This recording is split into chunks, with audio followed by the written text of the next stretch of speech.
ចាក់ចេញពីស្រុកឃ្លាតម៉ែឃ្លាតពុកមកឆ្ងាយ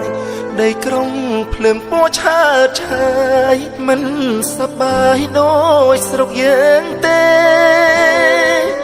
បាត់ភាពកក់ក្ដៅប្រឹងទាំងបាត់ដៃតូទេខំណាស់មិនហ៊ានទំនេរព្រោះចង់មានហូបគ្រប់គ្រាន់ជីវភាពយើងក្រការងារមិនល្អរៀនមិនបានខ្ពស់គ្មានទ្រព្យគ្មានទាំងស័ង្ឃយូមួយរស់សឹងតែមិនគ្រប់ហូបបាយកញ្ចប់